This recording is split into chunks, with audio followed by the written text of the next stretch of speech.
cold out here and you're taking a good old time. You know you're gonna grumble when we walk slow. Right? Have a seat.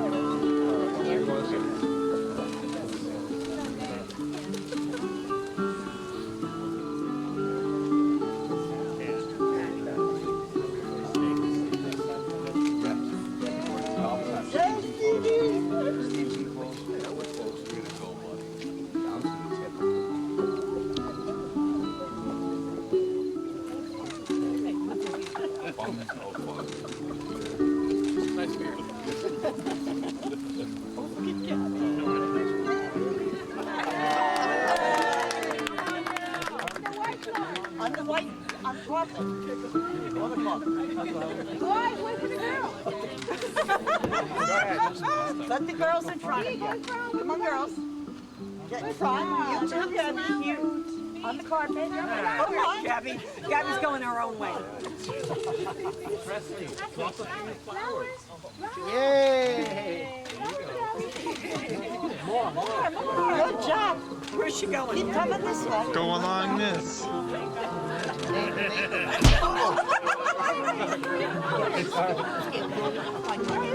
It's over here. We gotta go that way.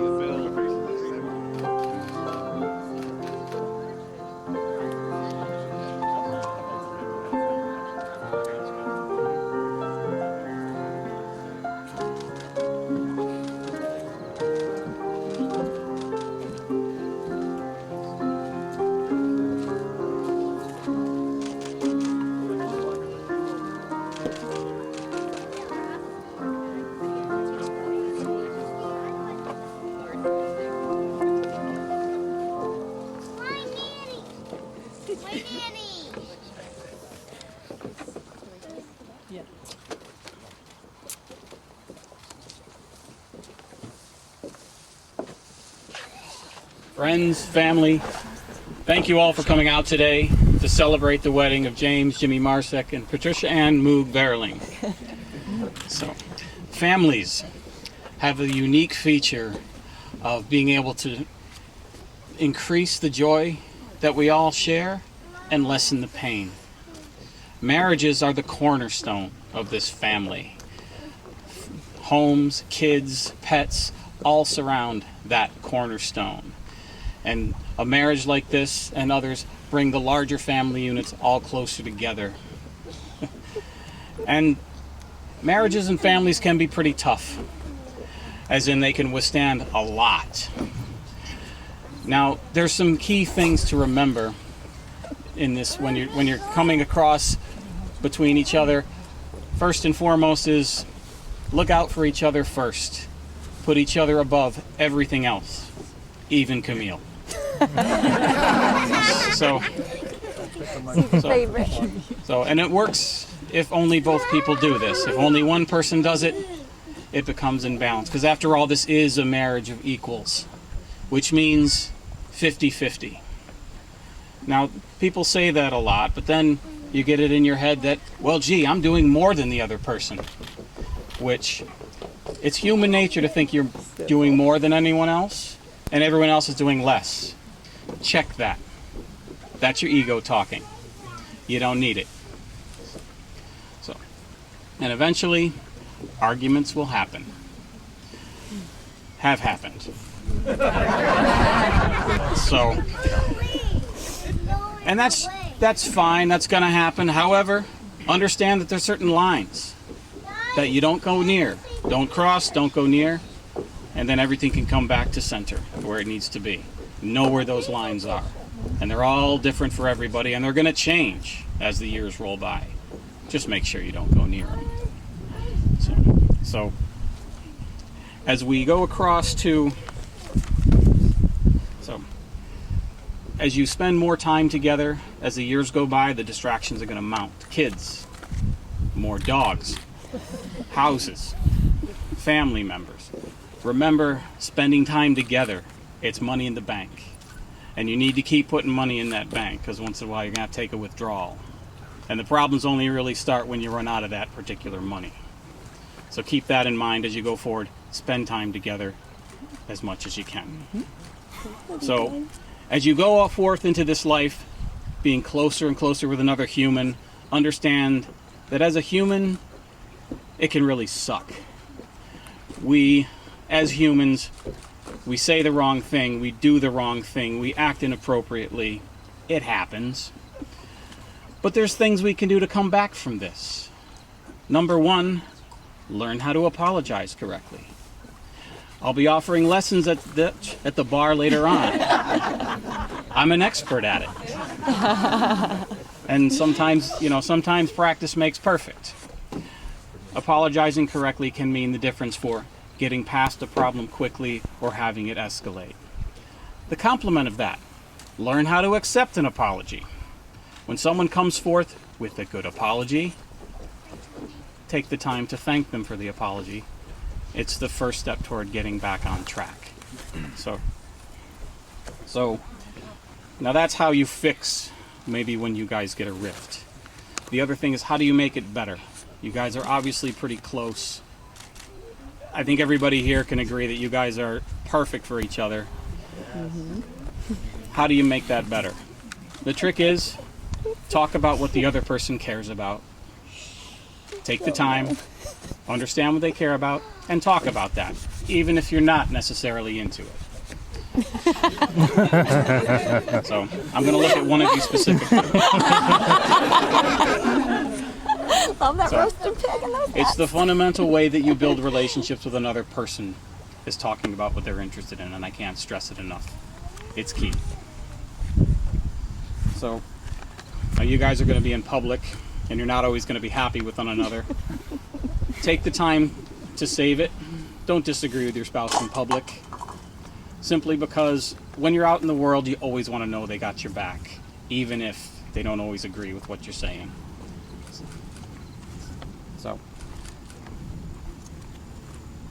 So with that, we have 4 readings. The first one is by Anna Mezzazambrano.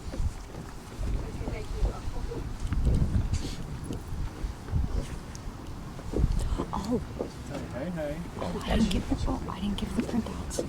I have it. Oh, good. Okay, I'm ready. This is Very Light by Bill Tapling.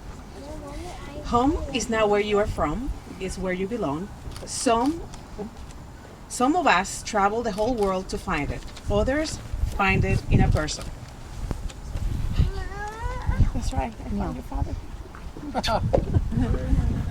What? The printouts. You're about.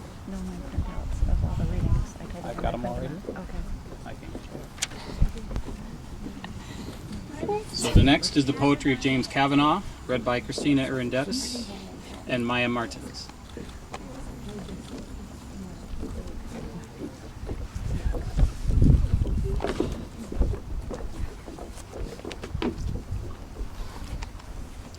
To love is not to possess, to own or imprison, nor to lose oneself in another. Love is to join and separate, to walk alone and together, to find a laughing freedom that lonely isolation does not permit. It is finally to be able to be who we really are, no longer clinging in childish dependency, nor docilely living separate lives in silence. It is to be perfectly oneself. And perfectly joined in permanent commitment to another and to one's inner self. Love only endures when it moves like waves, receding and returning gently or passionately, or moving lovingly like the tide, in the moon's own predictable harmony, because finally, despite a child's scars or an adult's deepest wounds, they are only free to be who they are, and always secretly were, in the very core of their being, where true and lasting love can alone abide. Thank you.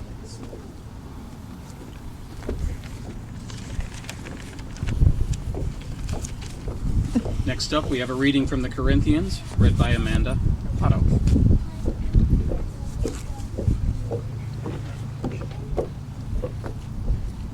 Love is patient, love is kind. It does not envy, it does not boast. It is not proud. It does not dishonor others, it is not self-seeking. It is not easily angered. It keeps no record of wrongs. Love does not delight in evil, but rejoices with the truth. It always protects, always trusts, always hopes, always perseveres. And next, we have an extract from Les Miserables by Alexis Amant.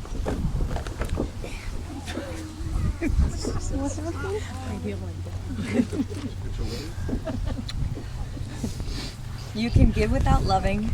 Thank you. But you can never love without giving. The great acts of love are done by those who are habitually performing small acts of kindness. We pardon to the extent that we love. Love is knowing that even when we are alone, you will never be lonely again. And great happiness of life is the conviction that we are loved. Love for ourselves and even loved in spite of ourselves. And when there's a train coming, please take the time to pull each other off the tracks.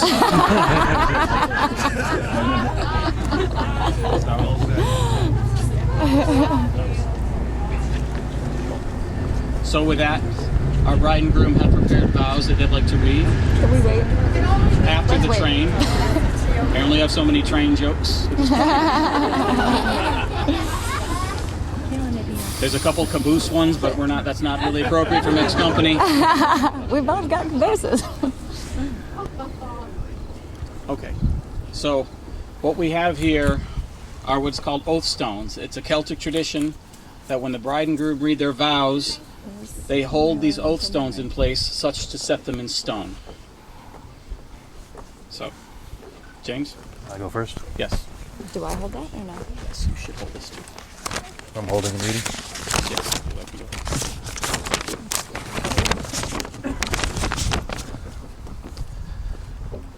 When Moog told me we were going to write our own vows, I said, "We are?"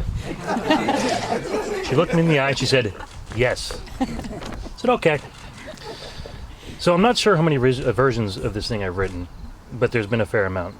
My usual way of doing things would be to wait till the last minute, drink a bunch of coffee, and do it in the middle of the night. I didn't want to do that this time.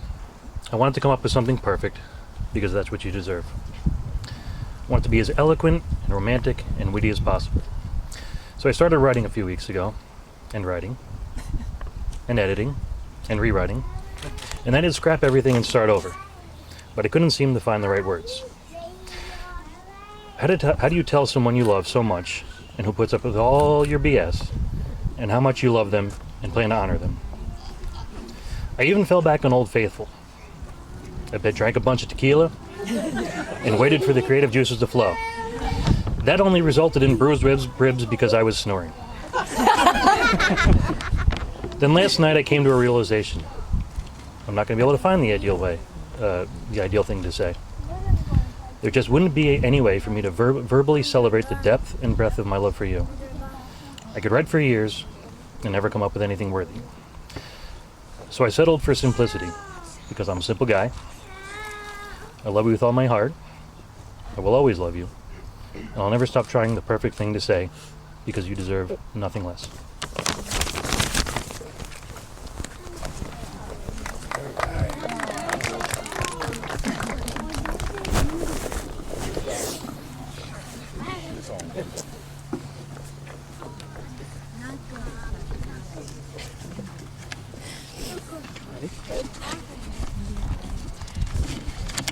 A lot of pressure holding on to this. It's really where the wind was going to take it. Jimmy, I love your sincerity, warmth, intelligence, humor. Yes, you are hilarious. And kind heart. You've shown me what it's like to truly have a partner in life. You've been my strength and my rock, and at times I've even shouldered all of my weight. I view these vows not only as promises, but privileges, because I will never cease trying to deserve you. I will always strive to be worthy of your love. You make me want to be a better person. I promise to always believe and trust in you, in the husband and father you will come to be, and in us as husband and wife. I believe in us. I promise to always acknowledge and accept your strengths and your faults, as you do mine. Oh. I don't know what she means. Sybil is nasty. She's my... and always seek the best in the both of us and our relationship. I promise to always stand by your side in the bumpy road of life and be willing to work through any problem we encounter, both internally and externally, and face the world as a team. I promise to continue to foster and nurture our relationship, be your best friend and sounding board, and always communicate fully and fearlessly. I will try to work on the intensity level, but no promises for quick fixes. I promise to always let you laugh with and at me and share in the humor of any situation, no matter how mundane or life-altering. You are the love of my life, and you are my home. You make me happier than I can ever imagine, and more love than I ever thought possible. Thank you for being everything you are. I love you, now and always.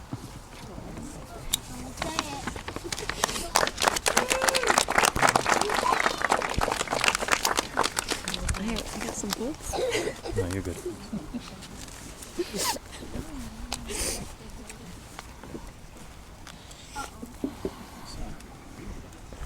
Did you put the finger?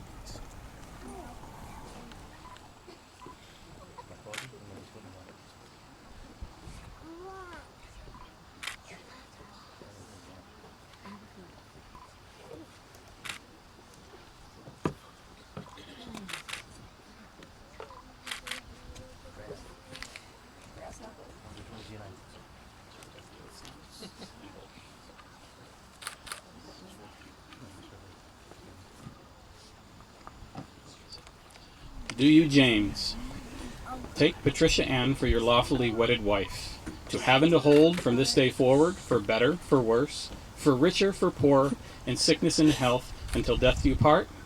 I sure do. Do you promise to love and honor her all the days of your life? Absolutely. Do you, Patricia Ann, take James for your lawfully wedded husband, to have and to hold from this day forward, for better, for worse, for richer, for poor, in sickness and health, until death do you part? I do. Do you promise to love and honor him all the days of your life? Of course. You may kiss the bride. Ladies and gentlemen, Mr.